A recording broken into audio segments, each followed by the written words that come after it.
Suzy, can you believe it has been another year of making Bike World? 3 series we got through in 2013, and it meant you got to spend a whole year working with, well, yours truly. Aren't I lucky? It's been an incredible 12 months though, but I can believe it's been a year because you're wearing this ridiculous Christmas jumper again. What are you thinking? It's not going to do any favours on the ladies' front there, This Luke. is clearly the coolest jumper in the world. You have no idea and no taste, but there is a reason why I do wear it. I wear it once a year when it is Christmas, because we like to look back over the last 12 months and bring you some of our favourite clips from the show while you're sitting there enjoying your leftover turkey. On the show then, Suzy gets muddy and shouted at by old ladies when she hangs out with a TRF. Luke draws extensively over the Triumph 675R. Plus, we recap what happened when we got to spend the day with World Superbike champion Tom Sykes. And to top off an awesome year of Bike World, we look back at our first ever Bike World race weekend. But first, our favourite trip of the year was when we headed off to Wales to spend a couple of days in the mountains with Paris-Dakar rider Simon Pavey.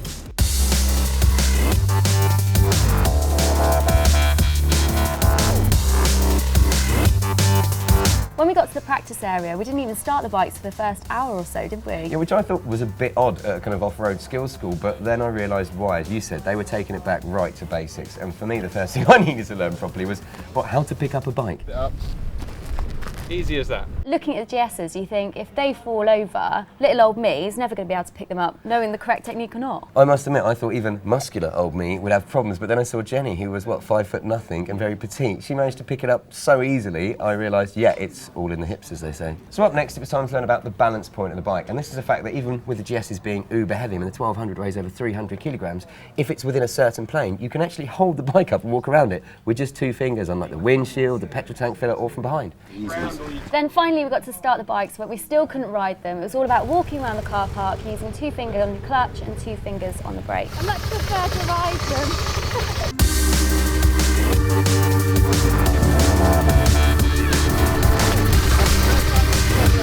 At this point, my confidence was sky high, and I actually think I was a little bit better at the slow manoeuvring stuff than Suzy was. Yeah, whatever. Probably my favourite part of the car park exercises is when we learned how to do the skids, especially the back wheel skids. I wanted to do that all day. It was the most fun thing I've ever did and made me feel like a riding god. You literally hammer it up to the line, grab the clutch and just slam on the back brake, and as long as you don't take your foot off the back brake until you come to a stop, you're okay. All courses I've been on, they go back to basics, and sometimes this can seem a little bit tedious, but here I'm really glad they did.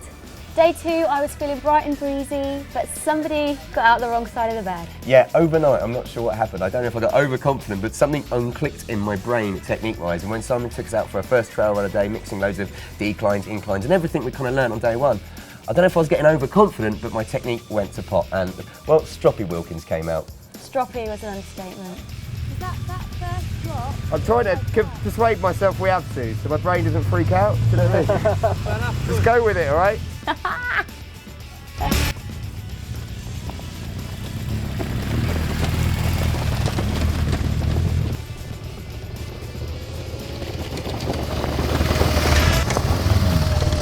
If you ever do a course and Luke's in your group, I'd advise you to change groups because he's a little bit like an excited puppy, and after a few hours spent with him, it gets a little bit tedious.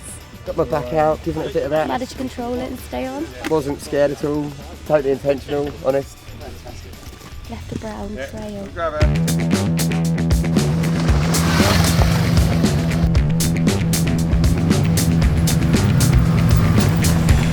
Now we were really lucky with the weather in Wales. In fact, it was quite dusty, and Simon said this was quite unusual because usually it's raining. So he thought it was time it was a bit muddy. Yeah, now he's riding through mud on paper, it's really good, especially when you're instructor down the pavement. Just to avoid the left-hand side of the surface. But what did I go and do, Suze? You went on the left. Yeah.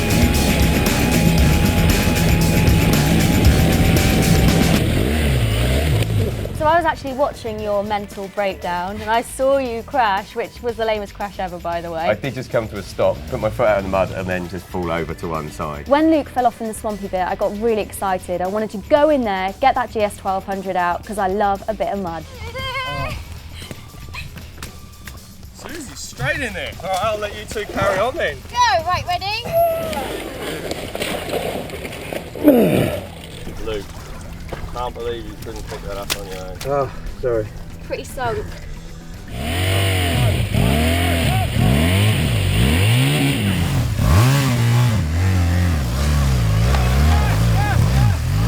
I hate to say this, but Suzy, you're my hero. After 2 days of crashing, probably being the most tired I've ever been, throwing tantrums and everything else, thanks to Simon and his team and, well, my personal guardian angel here. I don't know, I loved it. I just want to do it again. The good thing is, even if you are an off-road rider, like me, I learnt so much and they instill so much confidence into you, don't they, Simon and the guys? Well, you conquered those bits from the dawn to dusk which you never thought you'd do, so I think we both took a lot away from the experience. And if they can teach me, trust me, they can teach anyone.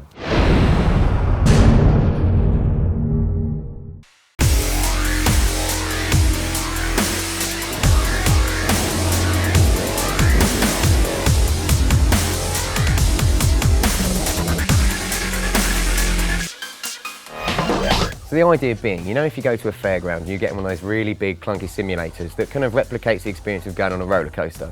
Well, Kawasaki wanted to do the same thing, but with the experience of riding a lap around Silverstone with Tom Sykes.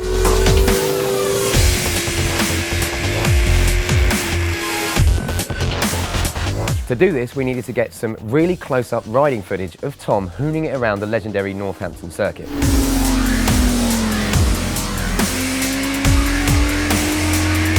Then with the help of the guys from U-Start and Focused Events track days, we would actually be able to put you in the rider's seat and you'd get to recreate the feeling of actually racing Tom when you visit Motorcycle Live. The first problem being, we needed to find a rider who could ride the camera bike fast enough that he wouldn't hold Tom up and also quick enough to actually simulate racing. Unfortunately, they wouldn't let me do it. I don't know why. But luckily, we managed to rope in someone called Niall Mackenzie, 3-time BSB champion and Moto Grand Prix legend. The idea was simple. We needed the guys to head out on track and ride in a fast but relaxed way so that we could get what's called our tracking shots.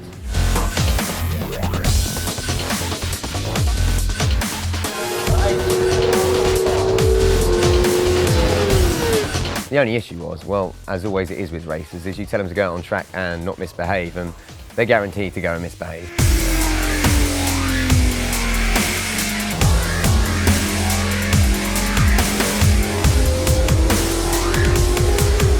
We literally only had an hour during the lunch break of the Focus Events track day to get all of this done. So our director had to have a word with the boys. It's nice to know I'm not the only one that gets told off before they went out for their second session.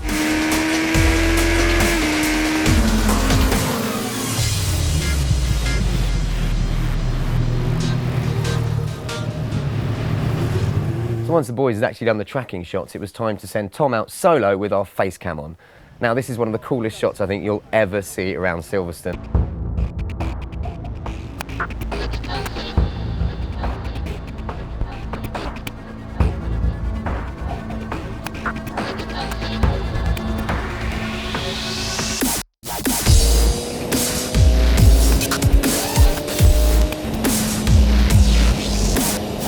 One of the really cool things of the day is that we actually got to see for the first time our very own podium board.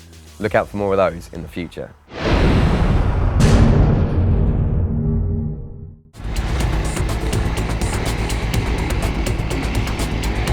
Right, so this has been my first bit of trail riding that I've done for a few years.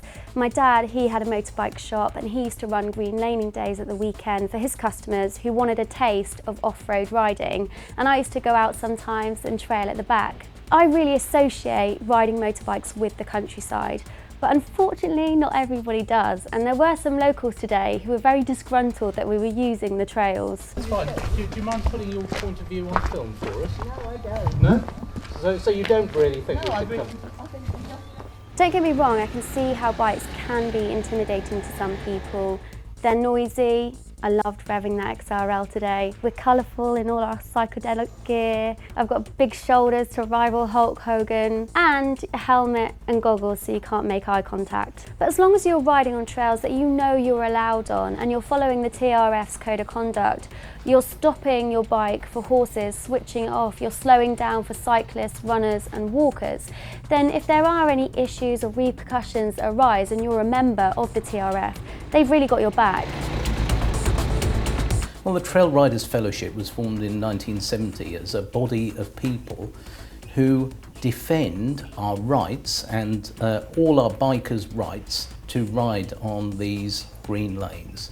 Gradually, in the 60s, these lanes were not being used. People were using obviously a bit more the tarmac and they were falling into disuse, and we were losing them, quite straightforward. So you live in this house right by this trail. What do you think of bikers using this? No problem at all. It's a proper green lane, so like I say, as long as it's treated with respect, people clear up after themselves, don't damage stuff, no issues at all really. For the day I had a choice of two Hondas, either the CRF 250 XRL or the CRF 250L, and I bagsied the XRL. Having done a little bit more off-road riding than Luke, quite a bit more, I decided that the X was perfect for me. The X is such an awesome bike. Essentially, it's a sports performance bike. It would be great in competitions and for light trail riding at the weekends, which is what we were doing today. I did have a go on the L because I wanted to find out what this bike is all about, and Luke had been raving about it all day. But to be honest with you, the X had an unfair advantage. I absolutely loved that bike. It was a sports performance bike, whereas the L is a commuter which you can use for a little bit of light off-road. So I think we're going to be riding through this river, but it looks really deep. I'm just going to disappear, I know it. That'll be my luck.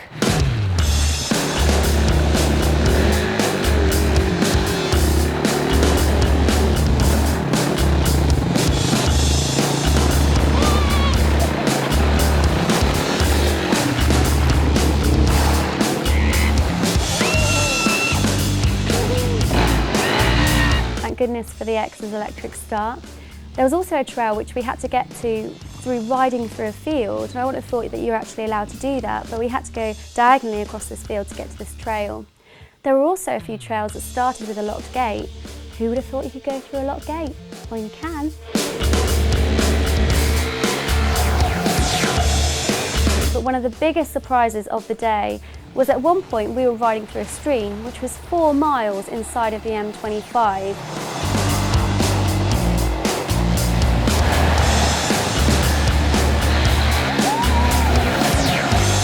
Joining the TRF could open up your eyes to a whole new set of trails around your area. And if you'd like to find out more about your nearest TRF group, head to their website, trf.org.uk.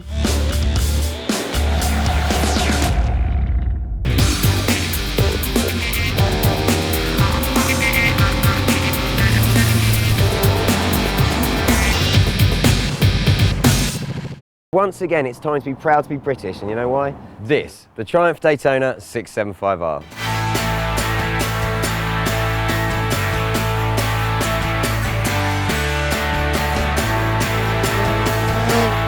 Even though it was the class-leading bike by quite a way, Triumph decided to go back to the drawing board and literally completely reinvent the Daytona for 2013, and wow, what a bike they've made.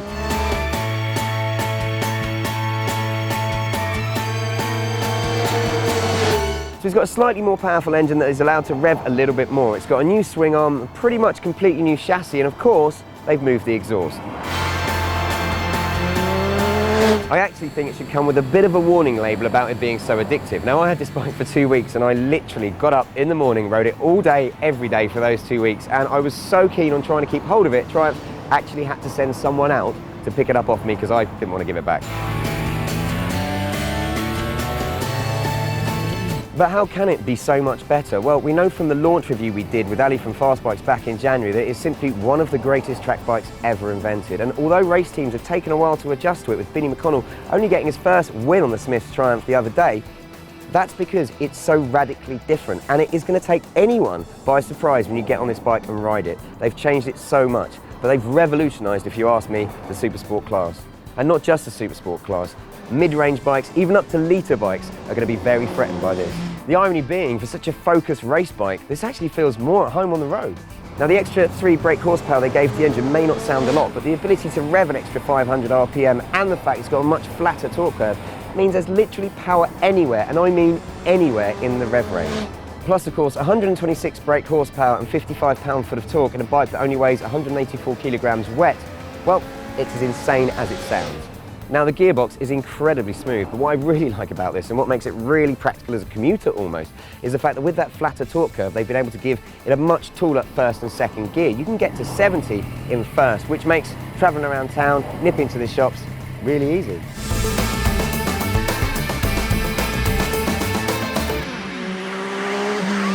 And then there's the quick shifter. Now, I challenge anyone to get on this bike and go from a standstill work through the gears and just crank that throttle open using the quick shifter with the noise and the speed sensation, and I challenge you not to get a little bit sexually excited. And if you don't, then I think you need to check yourself for a pulse.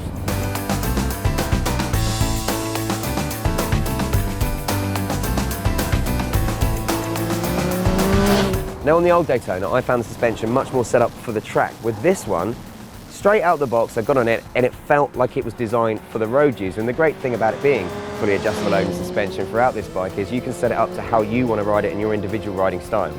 Now you're probably saying about now, all right Luke, we get the gist, it's good at going round corners. What's it like in a straight line? Well, let me tell you, it's mind-meltingly fast, and not just for a super sport machine.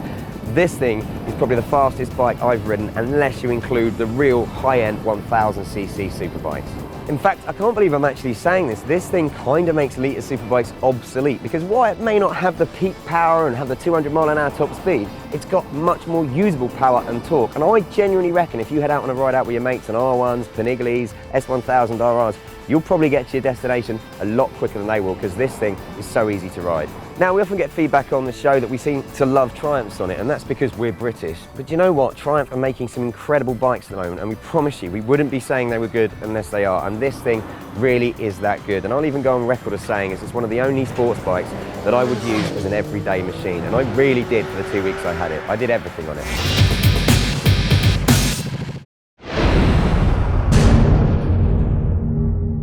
So when we were invited to take part in our first ever wildcard ride here at Bike World, I'm sure you can imagine we were quite excited, especially because it would take place at the final round of the British Superbike Championship at Brands Hatch, our local circuit. With that in mind, the first thing we needed to do to take up our first ever wildcard ride was a ride up with loads of talent. Unfortunately, I wasn't an option because of, well, the whole needing to have talent thing. Luckily for us, we know someone who was available, and you might recognise him from the time we spent at the Simon Pavey Off Road School, none other than Superbike Magazine's Chris Northover. So our superstar rider in the Triumph Triple Challenge last round here at Brands Hatch on the Bike World 675R is Superbike Magazine's Chris Northover. Chris, it must be a hell of an honour for you to get on a bike with our Bike World logo on, eh? Yeah, I'm not sure about that superstar rider bit. I think someone sold you the wrong press release there. But yeah, no, it'd be really good to do this with Bike World and with Superbike Magazine. Work together a bit, and I can't wait to get out there and race it. But the TTC is probably the most fun championship I raced in, in my years of racing, just because everyone was mates, everyone took the mickey out of each other. The guys have been ribbing me on Facebook all week about it, so it's been really good. Well, listen, you've got a couple of hours now until race one, so we'll let you get off, mate, and get yourself sorted and get yourself psyched up and mentally prepared for it. And good luck in the race. We'll catch up with you on the grid. Yeah, I think I'll go and put my swimming trunks on. But now it was time for all the prep to finish and for us to head down to the actual grid. The only problem being, as I mentioned earlier, because Chris hadn't qualified, he'd have to start from the back in a lowly 33rd place. I thought I'd have a chat with him before he raced. So Chris, mate, here we are at the back of the grid before the first TTC race. It's quite a long way to the front, mate. Can you even see the lights? I just go when all these other lots start going.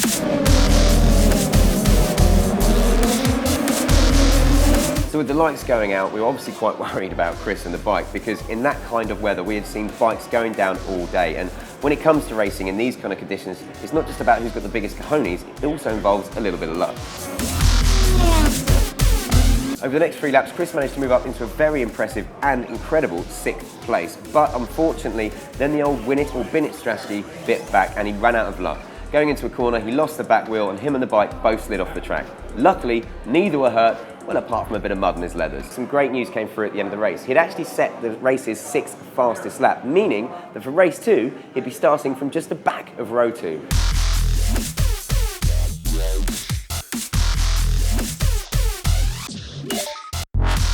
So we're on the grid then for race 2 of the Triumph Triple Challenge on the Sunday here at Brands Hatch, and just arriving is our man from Superbike Magazine, riding the Bike World 675R. It is Chris Northover.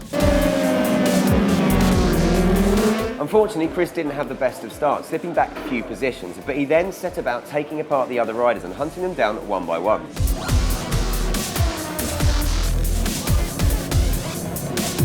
Unbelievably, Chris kept up this amazing pace, actually setting the fastest lap of the race on the last lap. And when they came around the final corner and onto the start-finish straight, he finished only a couple of tenths behind the winner. These guys rode awesome. It's such a hard race. Every corner, everyone was having a moment, out the seat, out the seat. Well, you know what it was, it's those stickers on the bike that say Bike World, make it go faster. We worked on that. Is that one? I think it was the Superbike Magazine levers that might have done this, to be honest. Mate, an absolutely amazing ride. Brilliant stuff. Go enjoy your podium. Brilliant. Cheers, and thanks to Bike World for giving us this chance. It's been epic.